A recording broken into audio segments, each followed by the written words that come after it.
could hear the screams, watch them slowly dying over the 3 days.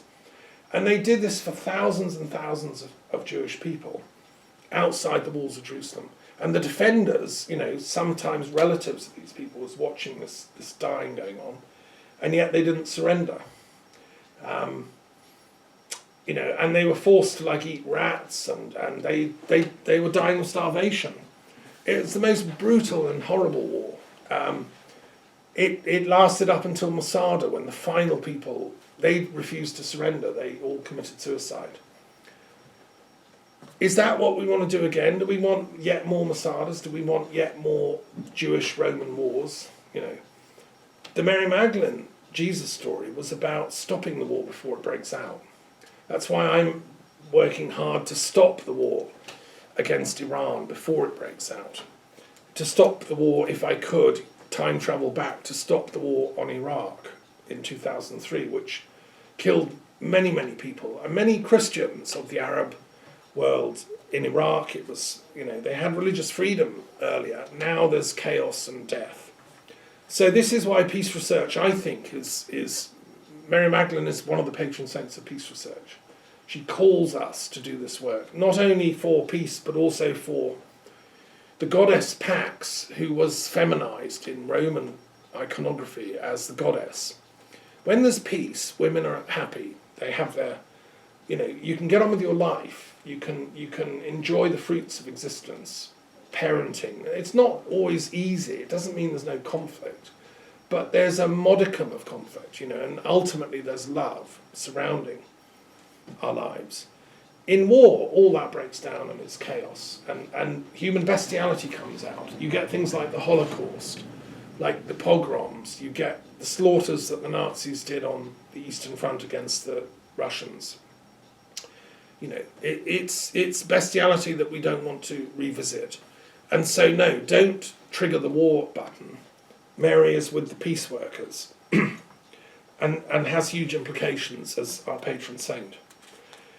I also think there's implications for scientific research, pure science, because I'm a great lover of science. I've been to the home of Sir Isaac Newton. This is what inspired me to create my periodic table of the world's religious and philosophical traditions.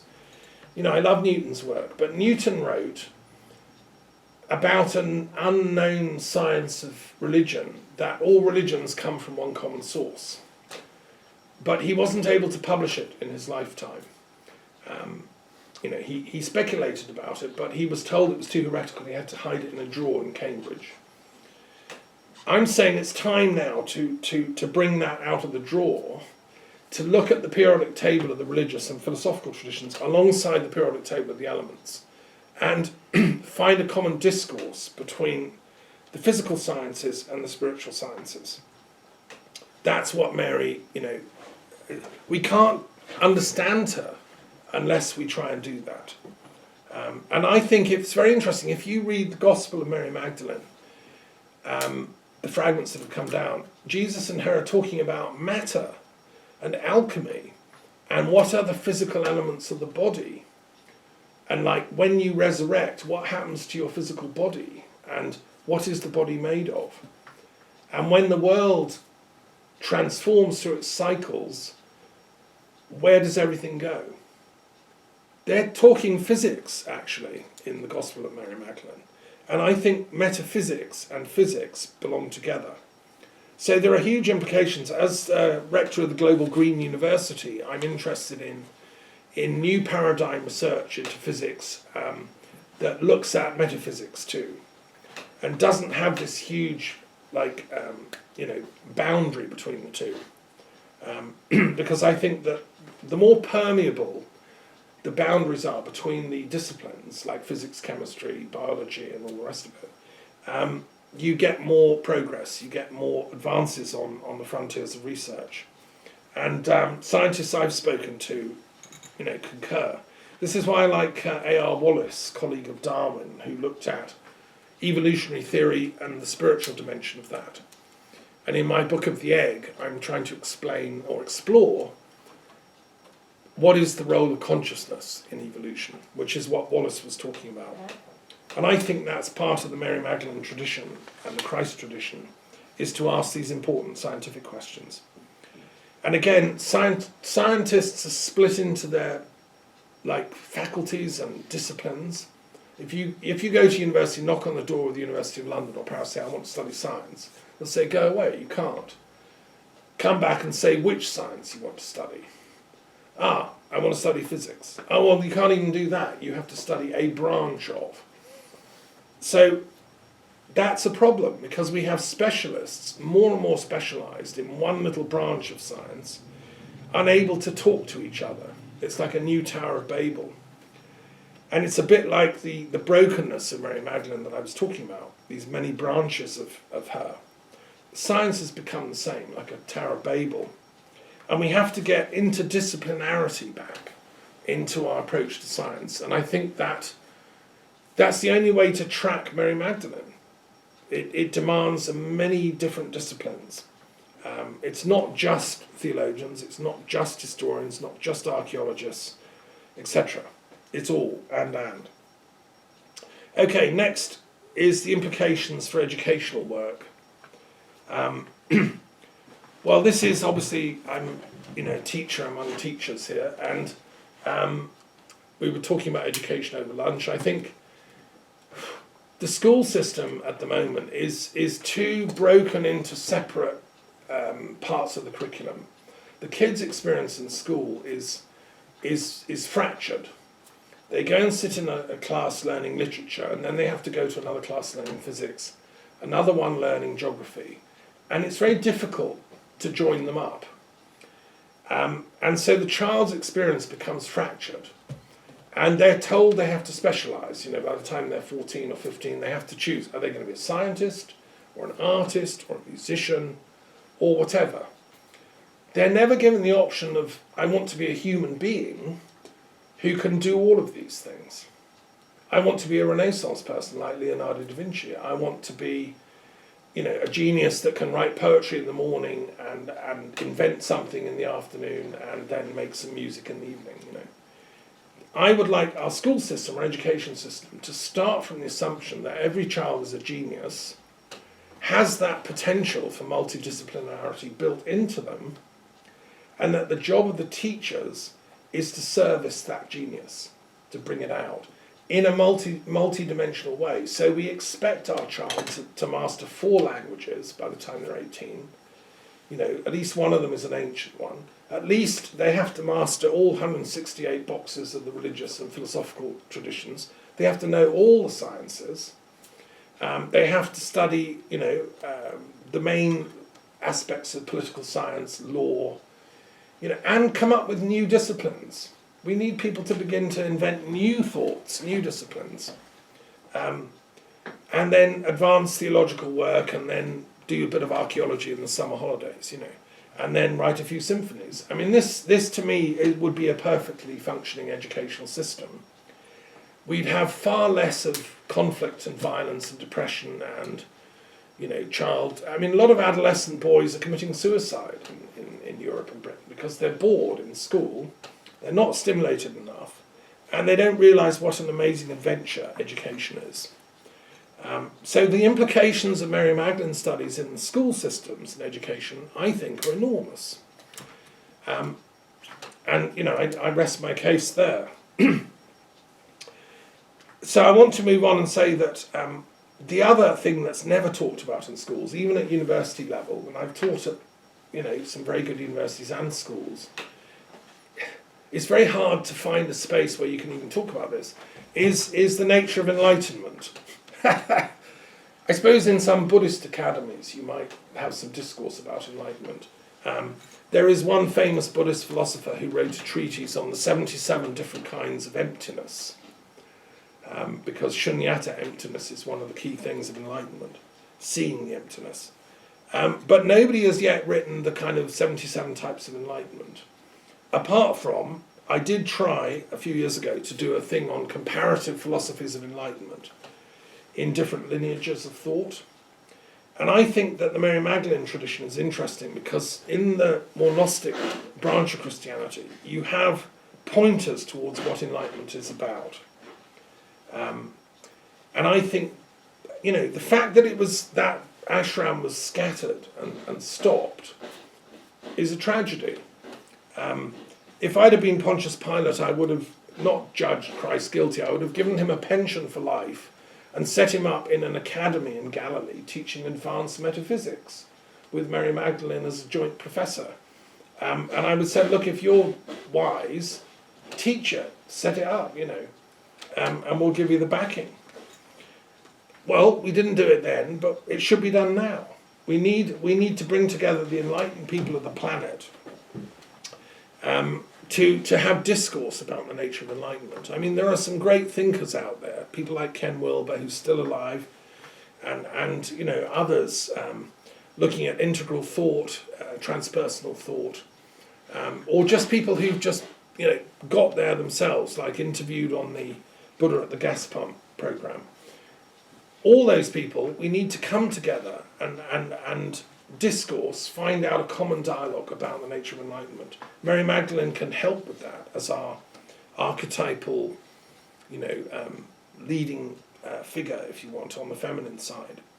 And this is connected with the Womask project I've come up with, trying to bring some of these spiritual elders together into a world council, connected with my World Intellectual Forum work. So, the politics of this is that we shouldn't be rivals. It's like wars where my guru is more enlightened than your guru, or my prophet is better than your prophet. Those wars all have to stop, and instead they're replaced by a peace which says, here's what my guru teaches and knows. What does your guru teach and know? Let's compare and contrast and see, can they work together instead of against each other? That leads on to the next. The implications for political science is vast. Mary challenges the old stereotype of nationalism, which many people still think is the most important game in town, being a nationalist. And we have Steve Bannon, Donald Trump, Nigel Farage, Brexiteers wanting to bring nationalism back. Steve Bannon proudly says, I'm a nationalist, economic nationalist and so on.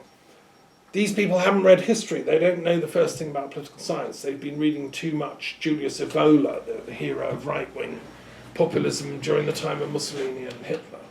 We've tried nationalism in Europe. It didn't work. And nationalism in the Middle East is having problems, I think Mary would want to say that the kind of Zionism that some circles of right-wing Israelis are doing is exclusive Zionism. It's like, we're going to have Zion, you can't have any. We're the chosen people, we're the holy ones, we're going to have it all. You're excluded, you're thrown out, you can't even have a state. That's not the kind of Zionism that I read when I read my Bible. I read in the prophets, Isaiah, and right from Enoch on, an inclusive Zionism where everybody gets to win. The God of Israel is the God of the universe, not the God of any one particular tribe. And therefore the God of the universe wants an inclusive Zionism where everybody wins, whether you're Palestinian, Syrian, American, British, Jewish, Arab, Islamic, whatever. The archetype of Zion, the holy city of peace, the holy city of God, is where Mary belongs, but it's an inclusive Zionism. So, and this whole silly notion of anti-Semitism, which the kind of the extreme right peddle, and sometimes on the extreme left as well. Again, Mary Magdalene would just cut through all that and say, this is absurd. How can you be anti-Semitic when Shem, the origin of the word Semite, is to hear, to listen to the inner sound current of the one. Shema, which is the prayer of Israel every day, you say the Shema, hear, O Israel, the Lord your God is one. Well, actually, let's do that. If you actually listen to that silence, then you do hear that unity behind all the masks of busyness and difference. And that's how you reintegrate that Shema. But it's not an exclusive Shema. That unity, that sound current of peace is for everyone. And Mary would insist on that politically. I've sat and meditated in different parts of the Middle East, Israel, Palestine, and all over the world, from Scotland to India and America and Canada, and everywhere I go, it's the same silence. That is the divine unity that is our birthright. The politics of that I don't know, what is it? Some kind of spiritual communism? I don't know. I think there's a commonality that is at the root of everything. My friend Philip LaRue, who was an early socialist at the time of Marx, he said of Karl Marx that, yeah, he was kind of all right, but he'd left out the spiritual bit. He left out the most important bit, which is what makes us one. You can't leave out spirit or God. It's like trying to have the Bible without Yahweh. It just can't be done. So, no, let's find that. So I call it philo-Semitism.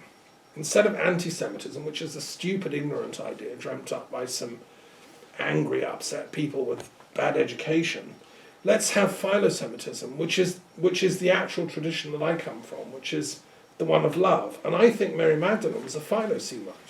She loved the Jews. She loved Jesus, for God's sake.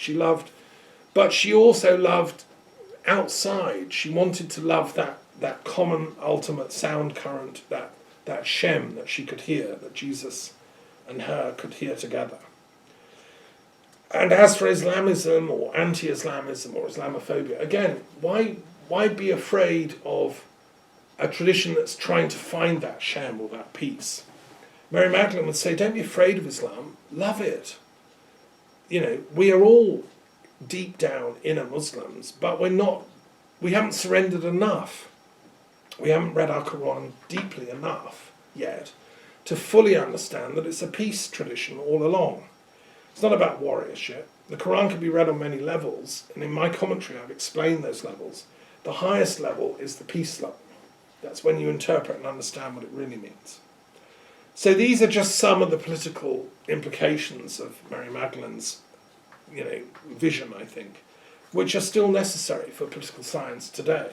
Because at the moment we've got people chasing each other and blowing each other up, and it's just mayhem. We've got right-wing fanatics going into mosques in New Zealand and opening fire. We've got Muslim guys bombing churches in Sri Lanka. It's all tit-for-tat chaos. No, folks, stop. Listen to the pure silence.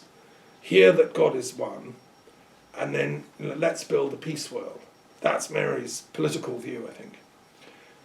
Moving on, the implication for a whole new field that doesn't really even exist yet, which I call love studies. I'm the only academic that I know who's thought love matters enough to publish an academic journal about. Published the world's only academic journal on the nature of love. And if we don't study things, we don't find out about them. Let's study love. Let's understand it at all its levels: physical, emotional, mental, spiritual, psychological, ecological. Love is fundamentally part of the current of what we're all made.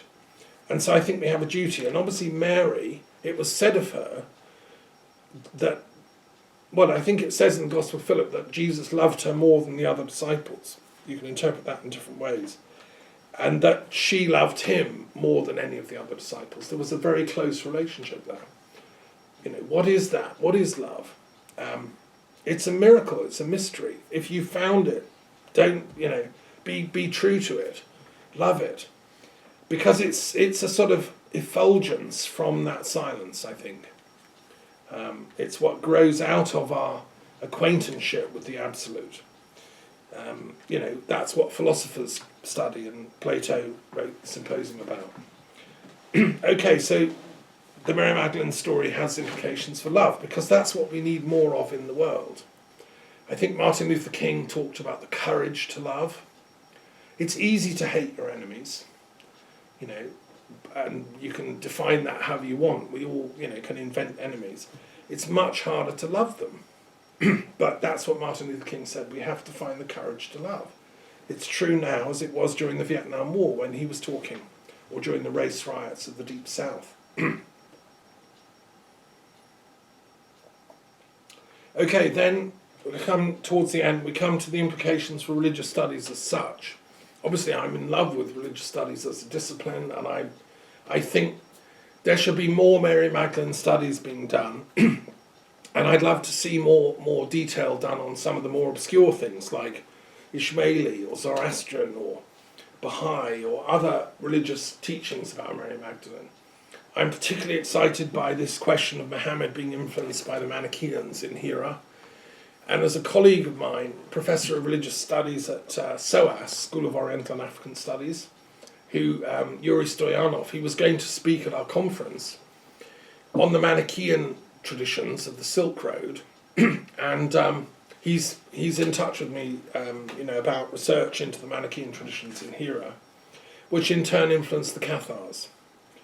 So, and last year I gave a talk about comparative diabology. I'm interested by the images of the devil in different religions. This is a new field for religious studies. Nobody's doing comparative diabology apart from me, and obviously it's quite important because Jesus and Mary sometimes felt the devil was getting too close to them, and what they experienced and how that worked. What did they mean by the devil? What is the devil? And how can we make the devil behave or tame it? Or I don't know. The Cathars had a theory, which is that this whole visible world has been taken over by the devil, for which the elites, the military-industrial intelligence complex, the powers that be run the world. And the only thing that you can do as a pure one, the Cathar, is withdraw from the world. So nowadays we talk about going off-grid, right? So you use less energy, you kind of walk barefoot and go off-grid, and you escape the clutches of the devil. Okay, but is that the answer? If everybody went off-grid, who's left to kind of keep the electricity going?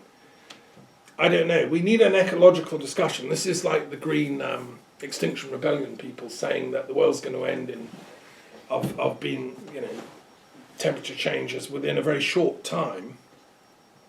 And that's because the system is evil and it needs opposing. So radical work is needed. Well, I've just got lots of questions about all that, and somebody has done a very interesting writing. There's a religious studies expert in Portugal at the University of Lisbon who's done research into contemporary Mary Magdalene pilgrimages among New Age people going to the sites in France. There's some interesting research going on there. There's a woman at Duke University doing a PhD, Elizabeth Schrader, on the suppression of knowledge of Mary Magdalene within the Christian tradition. Why did the Christians themselves not honour her more?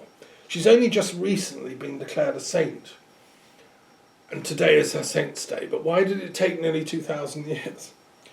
We have then Joan Taylor of King's College, my old college at the University of London. She's been working on Mary Magdalene in the context of kind of women in first century Hellenistic Judaism. And that's exciting. And Helen Bond of the University of Edinburgh has been doing great work on that sort of field. And generally they've made some good documentary films even, which is another way of getting this stuff over. The one in Portugal is called Ana Fedele. She's published her work. So, religious studies people are interested in this field, but I still think there's a lot more to understand. The Gnostic texts are particularly exciting from the religious studies angle. The Mary Magdalene. I would like, if I was Archbishop of Canterbury, I'd republish the Bible, English Bible, and I'd stick the Gospel of Thomas and the Gospel of Mary Magdalene in with the other four.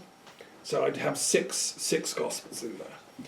And let the good old parishioners of Torquay puzzle over the complex texts of Thomas and Mary Magdalene.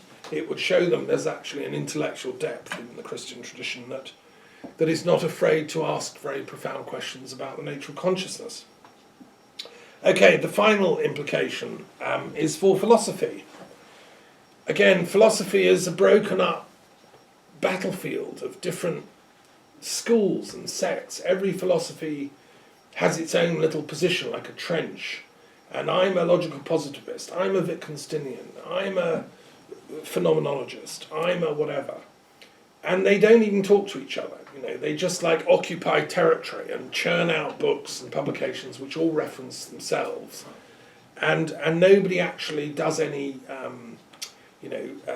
communications. There's no Hermes going among all these broken trench warfare people and saying, no, actually philosophy is supposed to be about communication, about dialectic. So I think that if Mary Magdalene's story, as I've tried to sketch it today, in all its brokenness and all its profundity, as a core part of the Christ story, if they were put back together, then women's condition and the human condition were looked at in the round, we could say that the last 2,000 years of history have all been a bit of a mistake. There's been a bit of a catastrophe here. Let's rewind, let's go back, let's set up the Academy of Interfaith Peace, Philosophy and Metaphysics. Put Mary Magdalene and Jesus, running the branch in Galilee. And have those conversations now, philosophically, that we should have had 2,000 years ago. And then we wouldn't have these wars between Jewish, Muslim, Christian, all the denominations, and then the scientists saying, no, we've got the only knowledge, we're the mathematicians. The arrogance of that is ridiculous. No, let's have humility. Let's come back and rebuild the temple to the Muses, which is in Athens. Plato said you can't do any philosophy unless you start the day with prayer in the temple of the Muses, which is we admit how little we know. I've run through some of what I know about Mary Magdalene. I don't know hardly anything. This is a thimbleful compared to what there is to know, even about that one topic. So the implications for philosophy are humility, patience, piety. That old Roman word, I still think that it's a good word.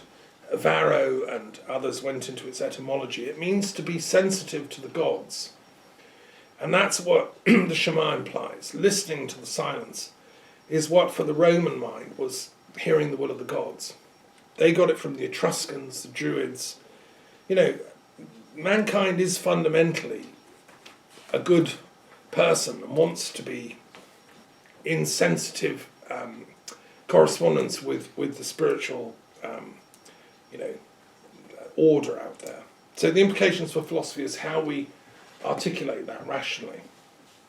And I think it's very exciting, great time to be a philosopher now, because we have access to all the world's philosophical traditions that never before in the history of the planet. I can study Chinese, Shinto, Buddhist, Zoroastrian, Gnostic, Christian, Celtic, Druid. This is an exciting time to be on this planet, and let's enjoy it. The implications for today is to have basically a great intellectual party where we all come together and celebrate the beauty of it all. To me, that's what philosophy is about. It's interesting, the word mosaic, which, Ravenna and places, they're beautiful. I've been to St. Mark's in Venice. Mosaic is coming from a word meaning the art of the Muses. Mosaicus is a Greek-originated word meaning to put things together into a pattern of beauty. And that is the art of the Muses. So what I've tried to do in this lecture anyways is sketch out a mosaic of how these pieces can be put together again. And to me, that's giving honour where it's due to Mary Magdalene on her feast day and to her teacher, spiritual helpmeet, Christ. And, I hope this work continues. And anyone that's interested in this tracking Mary Magdalene across these different branches and fields and wants to join with the mosaic work, get in touch, come next year. This is an annual event and we'll go on pilgrimage to some site associated with her. Right, I'm going to finish there. Thank you so much for listening and happy Mary Magdalene Day. And may the pure sound of silence guide you to the unity. Thank you.